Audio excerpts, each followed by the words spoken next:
देश के 5 राज्यों में 10 फरवरी से चुनाव शुरू होने जा रहे हैं। इनमें यूपी की 403, उत्तराखंड की 70, पंजाब की 117, मणिपुर की 60 और गोवा की 40 सीटें हैं, जिन पर वोटिंग होनी है। पार्टियों ने जीत हार के लिए पूरी ताकत झोंक दी है, लेकिन कुछ सीटें ऐसी हैं जिनके नतीजों की गूंज देश भर में सुनाई देगी।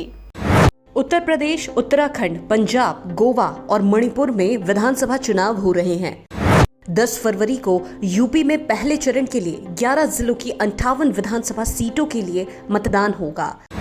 पार्टियों ने जीत हार के लिए पूरी ताकत झोंक दी है, लेकिन कुछ सीटें ऐसी हैं जिनके नतीजों की गूंज देश भर में सुनाई देगी, क्योंकि इनमें कहीं मौजूदा सीएम तो कहीं पूर्व सीएम, कहीं बेटा तो कहीं सुपर कॉप रहे अधिकारी चुनावी मैदान पर हैं।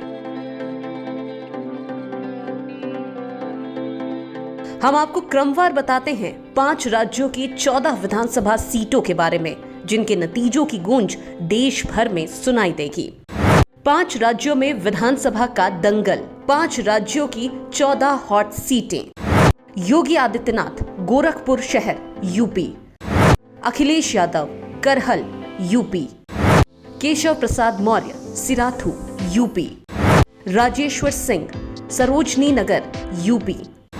असीम अरुण, कन्नौज, यूपी। रघुराज प्रताप सिंह उर्फ राजा भैया, कुंडा, उत्तर प्रदेश। हरीश रावत, लाल कुआं, उत्तराखंड। पुष्कर सिंह धामी, खटीमा, उत्तराखंड। विष्णु शर्मा, पटियाला, पंजाब। चरणजीत सिंह चन्नी, भदौर और चमकौर साहिब, पंजाब। नवजोत सिंह सिद्धू, अमृतसर ईस्ट, पंजाब। उत्पल पर्रिकर, पणजी, गोवा।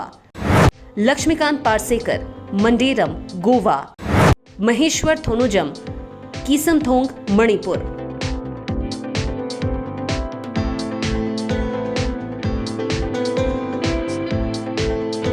पांच राज्यों की ये वो 14 सीटें हैं जिनमें सभी की निगाहें हैं। 10 मार्च को नतीजे आने के बाद इन सभी 14 नेताओं के राजनीतिक भविष्य का फैसला होगा।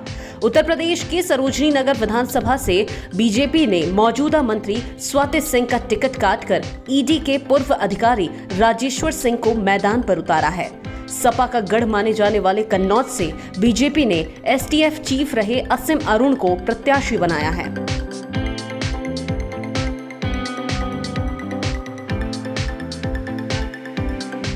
वहीं अक्सर सुर्खियों में रहने वाली प्रतापगढ़ की कुंडा विधानसभा सीट पर भी अब की बार सभी की निगाहें हैं, क्योंकि 2002 के बाद राजा भैया के खिलाफ समाजवादी पार्टी ने प्रत्याशी उतारा है। राजा भैया कुंडा से लगातार 6 बार निर्दलीय विधायक हैं और 2022 के दंगल में राजा भैया अपनी पार्टी जनसत्ता दल लोकतांत्रिक के बैनर तले चुनाव लड़ रहे हैं।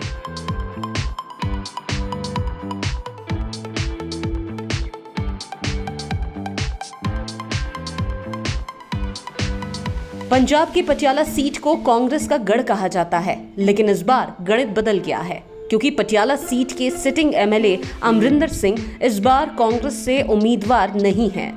अमरिंदर को पटियाला में घेरने के लिए कांग्रेस ने पूर्व मेयर विष्णु शर्मा को मैदान पर उतारा है। गोवा में बीजेपी को स्थापित करने वाले दिवंगत नेता मनोहर पर्रिकर के बेटे उत्पल पर्रिकर इस बार बीजेपी के ही खिलाफ हैं।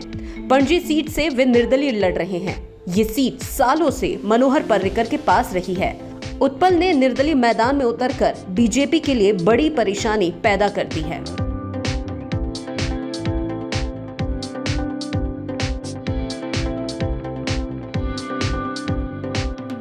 हर सियासी दल नतीजों को अपने हक में करना चाहता है। कई दिग्गजों की प्रतिष्ठा दांव पर लगी है। कुछ पर जीतने की तो कुछ पर जिताने की जिम्मेदारी है। मतदान के बाद दिग्गजों की किस्मत ईवीएम में कैद हो जाएगी और 10 मार्च को नतीजे आने के बाद इनके मुकद्दर का फैसला होगा।